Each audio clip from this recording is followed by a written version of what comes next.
Good morning friend. आज हम लोग जेटेट का अति महत्वपूर्ण प्रश्न को देखेंगे और सही उत्तर का चयन करेंगे। देखिए, जेटेट मैथ 30 एमसीक्यू है, इसको हल भी करेंगे और सही उत्तर का चयन करेंगे।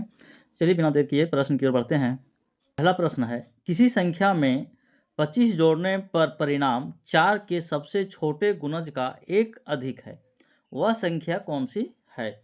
ऑप्शन है -30, +20, -20 और +30। तो इसको हल करेंगे। सबसे पहले हम लोग देखिए, किसी संख्या यानी किसी संख्या को हम लोग मानते हैं x, ठीक है। x है, उसमें से 25 जोड़ने पर इसमें हम लोग 25 जोड़ देंगे, ठीक है। और परिणाम क्या होता है? 4 के सबसे छोटे गुणज। तो 4 का सबसे छोटे गुणज क्या होता है? 4 ही होता है, ठीक है। जैसे देखिए 4, 4 दूनी 8, 4 तिया 12, 4 चक 16। तो सबसे छोटा गुणज क्या है? 4 है। तो 4 के सबसे छोटे गुणज का एक अधिक है, यानी इसमें एक जोड़ देते हैं, ठीक है। अब x + 25 बराबर 4 और 1 5। अब x बराबर, यहाँ देखते हैं 5 है बराबर के बाद, और ये +25 है, इधर आया तो -25 है ना, बराबर के राइट साइड। तो 25 में 5 गया तो क्या होगा? -20 आया, ठीक है। घटाते हैं तो क्या होता है? -20। तो इसका राइट आंसर क्या होगा? ऑप्शन सी, ठीक है, -20। चलिए नेक्स्ट क्वेश्चन।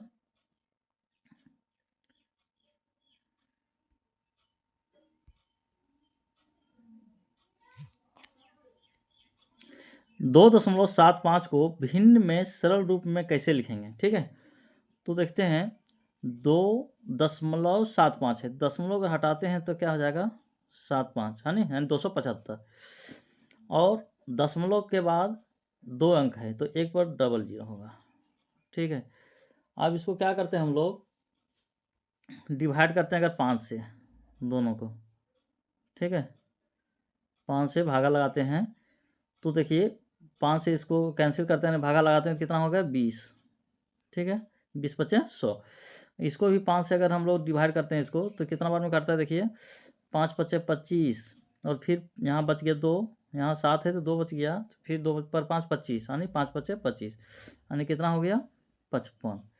अब इसको भी हम लोग 5 से फिर डिवाइड करते हैं, ठीक है। 5 से दोनों को डिवाइड करते हैं तो 5 से 11 बचे 55, 11 बचे कितना हो गया? 55 ही कट गया, ठीक है। और 4 बचे 20। चलिए 11 बटे कितना आया? 4 आया। इसका सही उत्तर होगा ऑप्शन ए, 11 बटे 4। चलिए नेक्स्ट क्वेश्चन। तीसरा प्रश्न है, यदि ये इंटू 5 इक्वल टू 235 यानी 235, तो ये बराबर कितना होगा? तो देखते हैं, इसको हल करते हैं सबसे पहले। तो ये इक्वल टू लिख सकते हैं 235 और बट्टे में हो जाएगा 5 ये, ठीक है। अब 5 से इसको कैंसिल करते हैं, 5 चौके 20, 4 बार में, यहाँ 3 बच गया, 5 7 35, यानी कितना आया? 47 आंसर आया, ठीक है। इसका राइट ऑप्शन सी, ठीक है। चलिए नेक्स्ट, चौथा प्रश्न है, 480 मीटर रस्सी को 6 हिस्सों में बांटें तो एक टुकड़ा की लंबाई कितना होगा, ठीक है। एक टुकड़ा पूछ रहा है कि कितना लंबा होगा। तो 480 मीटर है, देखिए एक रस्सी मान जाइए, ये है 480 मीटर का, 480 मीटर का है। इसको 6 हिस्सों में बांटना है, जैसे मान जाइए 1 हिस्सा, 2 हिस्सा, 3 हिस्सा, 4 हिस्सा, यानी 1 2, देखिए 1 हिस्सा हुआ, 2 हिस्सा, 3 4 5 6 हिस्सा हो गया। तो इसमें पूछ रहा है कि एक टुकड़ा जो है, मान जाइए एक टुकड़ा जो है इतना दूर का है ना, इतना दूर है ना, तो इसका लंबाई जो है वो कितना हो जाएगा? तो क्या करेंगे, सबसे पहले हम लोग 480 को 6 से डिवाइड करेंगे। तो 6 8 है, कितना होता है? 8 6 48, एक जीरो है तो जीरो, यानी 80। कितना होगा? 80 मीटर होगा। तो 80 क्या है? Option C. चलिए नेक्स्ट क्वेश्चन, 5वां प्रश्न है, वह संख्या चुने जो 9 व 12 दोनों का सामान्य गुणज है। तो देखिए, इसको 9 का गुणज अगर लिखते हैं तो 9 9 दूनी क्या होता है? 18, 9 तिया 27, 9 चौक 36, 9 पचे 45 भी लिख सकते हैं। 12 का लिखते हैं 12, 12 दूनी 24, 12 तिया 36, 12 चौक 48, है ना, 12 पचे 60 भी लिख सकते हैं। और इसमें देखते हैं कि सामान्य गुणज है ना, जो मिलता जुलता गुणज है। तो क्या है? देखिए 9 नहीं मिल रहा है इसमें से, 12 भी देखिए 9 नहीं मिल रहा है, 18 भी इसमें नहीं मिल रहा है, 27 भी नहीं मिल रहा है, देखिए 36 मिल रहा है। क्या मिल रहा है? 36। तो इसका राइट ऑप्शन होगा ऑप्शन बी, 5 का बी होगा। चलिए नेक्स्ट क्वेश्चन, 30% ऑफ 450, ठीक है, यानी 450 का 30% कितना होगा? देखिए हल करते हैं। 450 का मतलब गुना 30 है, प्रतिशत के लिए क्या करते हैं? 100 से डिवाइड करते हैं। 2 जीरो से 2 जीरो देखिए यहाँ भी कैंसिल कर दिए। अब क्या हो गया? 45 गुने 3 बच गया, ठीक है, 45 गुना 3 कर देंगे, 5 तिया 15, 1 बच गया, 4 तिया 12, 13, 135। तो इसका सही ऑप्शन होगा सी, ठीक है। चलिए नेक्स्ट क्वेश्चन, 7वां प्रश्न है, किस भिन्न का मान सबसे बड़ा है? अब देखिए इसमें बड़ा पूछ रहा है कौन सा है, तो 5/9 है, 4/7 है, 7/12 है, या 3/5 है। तो इस सबसे पहले हम लोग देखते हैं कि इसमें अंतर देखते हैं। 9 और 5 का अंतर कितना है? यानी 4 का अंतर है, ठीक है। 7 और 4 में कितना अंतर है? 3 का अंतर है। 12 और 7 में कितना का अंतर है? तो 5 का अंतर है। और 5 और 3 में कितना का अंतर है? तो 2 का अंतर है। अब देखते हैं कि जो सबसे कम है ना, ये सबसे अधिक है, ये भी है अधिक है, ये भी अधिक है, यानी सबसे कम क्या है? 2 है, ठीक है, 2, यानी कौन वाला है? तो इसका है, डी का है। इसका राइट आंसर क्या हो जाएगा? ऑप्शन डी, 3/5, ये सबसे बड़ा होगा।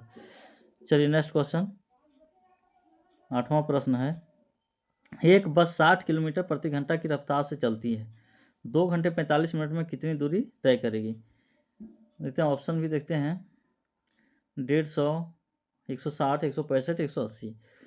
तो इसको हल करेंगे सबसे पहले हम लोग कि एक बस 60 किलोमीटर प्रति घंटा, यानी 1 घंटा में 60 किलोमीटर, तो 2 घंटा में क्या हो जाएगा? इसका डबल हो जाएगा, यानी 60 दूनी 120, 120 हो गया। और 45 मिनट में यानी 45 किलोमीटर जाएगा, यानी जोड़ देंगे तो 5, 4 2 6 और 1, यानी 165। इसका सही ऑप्शन देखते हैं कहाँ है, तो ऑप्शन सी राइट होगा, ठीक है, 165।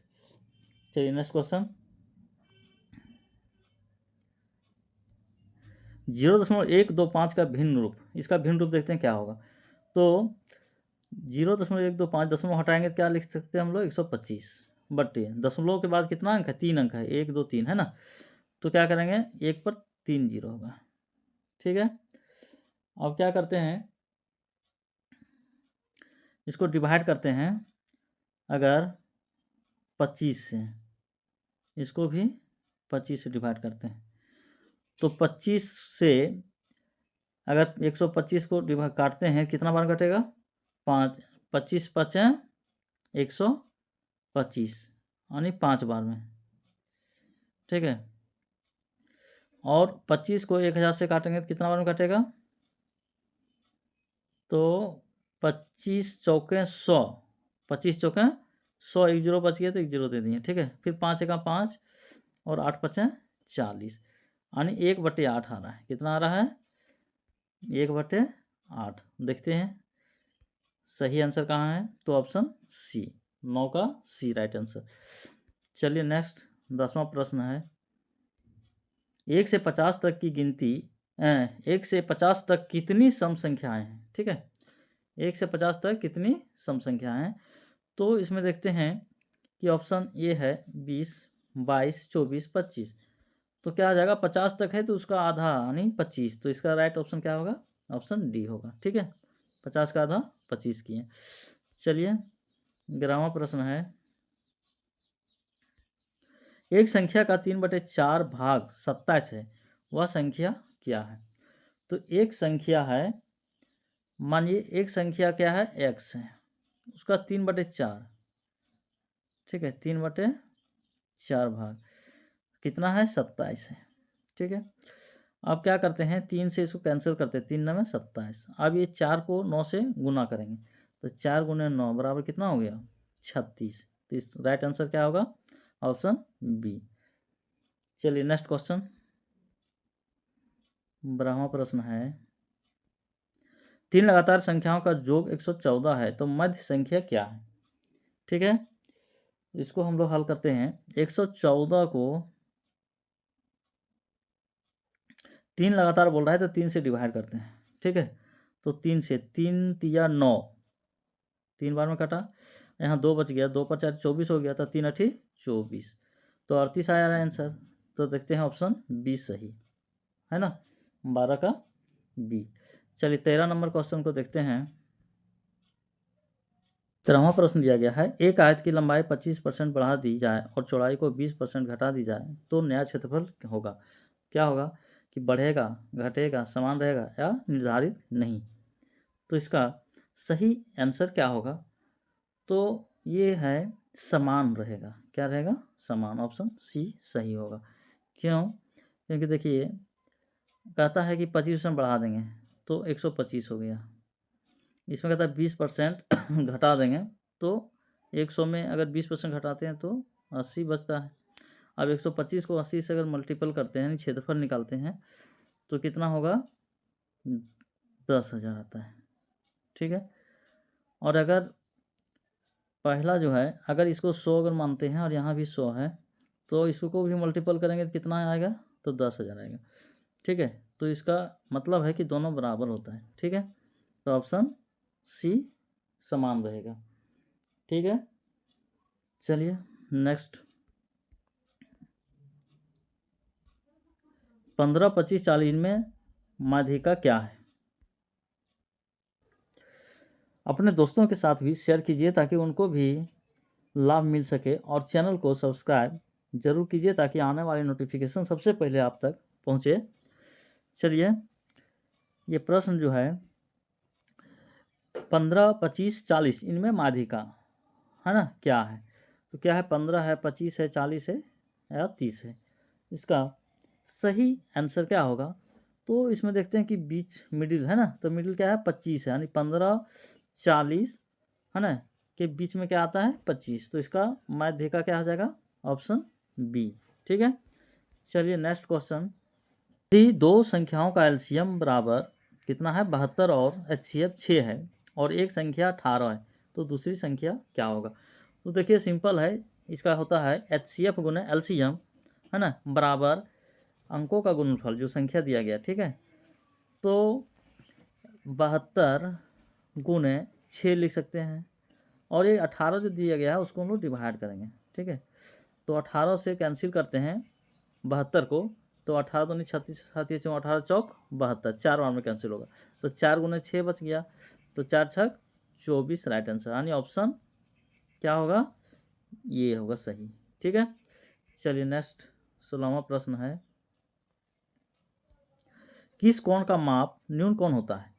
तो क्या है, 92 डिग्री, 180 डिग्री, 76 डिग्री या 120 डिग्री। तो न्यून कोण क्या होता है कि 90 डिग्री से कम, तो 90 डिग्री से कम इसमें क्या है, तो ऑप्शन सी, ठीक है। चलिए नेक्स्ट 17वां प्रश्न है, जिनका योग एक समकोण होता है उन्हें क्या कहते हैं?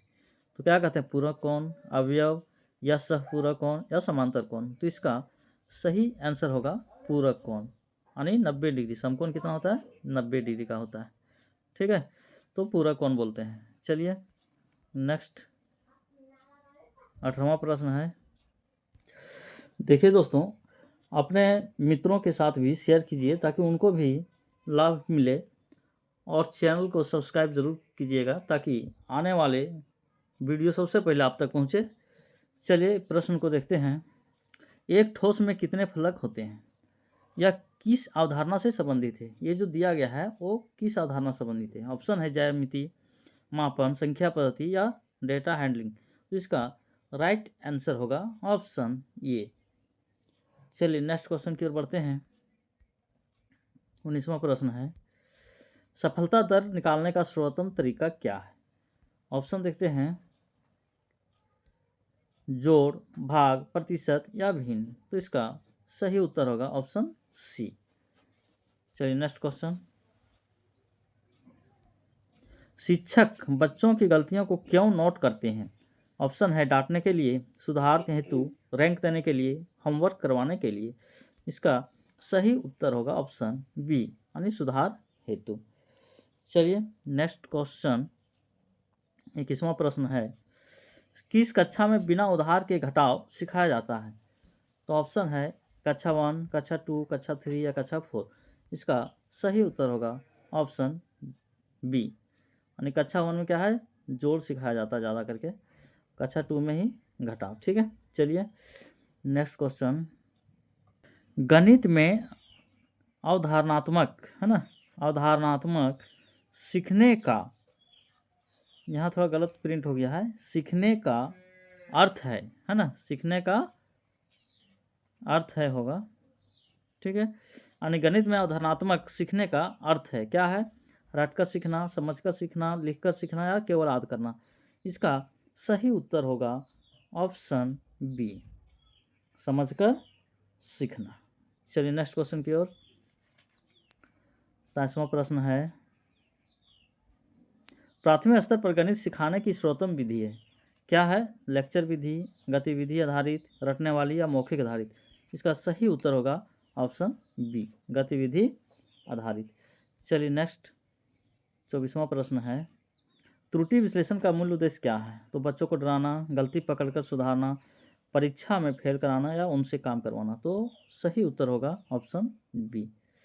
ठीक है, चलिए नेक्स्ट है 25वां प्रश्न, कौन सा कथन सत्य है? एक सम संख्या है, एक अभाज्य संख्या है, एक ना तो सम है ना अभाज्य, एक ऋणात्मक संख्या है। तो इसका सही उत्तर होगा ऑप्शन सी। नेक्स्ट क्वेश्चन की ओर बढ़ते हैं। 26वां प्रश्न है, 4 सेंटीमीटर भुजा वाले घन का कुल पृष्ठीय क्षेत्रफल कितना होगा? ठीक है, तो ऑप्शन दिया गया है, देखिए इसका सही उत्तर क्या होगा, तो देखते हैं कि इसका कुल पृष्ठीय क्षेत्रफल क्या होता है, तो 6a² होता है। ठीक है, तो 6 इंटू ये का मान 4 सेंटीमीटर है, तो 4 का स्क्वायर, तो 6 गुना 4 गुना 4, तो कितना हो जाएगा, 6 चौक 24, है ना, 6 चौक 24 होगा। 24 को 4 से मल्टीपल करेंगे, यानी 24 गुना 4, तो कितना होगा, 4 चौक 16, है ना, यानी 4 चौक 16 और 4 में 8 9, यानी 96। ठीक है, तो इसका सही उत्तर होगा ऑप्शन ये। चलिए नेक्स्ट क्वेश्चन है 27वां प्रश्न, गणितीय सोच किसे कहते हैं? अनुमान लगाना, तार्किक ढंग से समाधान निकालना, याद कर लेना या सवाल कॉपी करना। तो इसका सही उत्तर होगा ऑप्शन बी। ठीक है, चलिए 28वां प्रश्न है, बच्चा पहले क्या सीखता है? ठोस से अमूर्त, अमूर्त से ठोस, अंकन से लेखन, लेखन से अंकन। इसका सही उत्तर होगा ऑप्शन ये, ठोस से अमूर्त। चलिए नेक्स्ट 29वां प्रश्न है, यदि कोई छात्र बार बार गलती करता है, शिक्षक को क्या करना चाहिए? डांटना चाहिए, रोकना चाहिए, अतिरिक्त सहायता देना चाहिए या होमवर्क बढ़ाना चाहिए। सही उत्तर होगा ऑप्शन सी, अतिरिक्त सहायता देना चाहिए। और आज का अंतिम प्रश्न देखते हैं, गणित में पैटर्न सिखाने का मुख्य उद्देश्य क्या हो सकता है? आत्म शक्ति बढ़ाना, तार्किक सोच विकसित करना, रटाना या कंठस्थ कराना। तो इसका सही उत्तर होगा ऑप्शन बी, तार्किक सोच विकसित करना। चलिए हम आशा करते हैं कि 30 में से आप भी ज़रूर 26-27 प्रश्न का हल सही किए होंगे।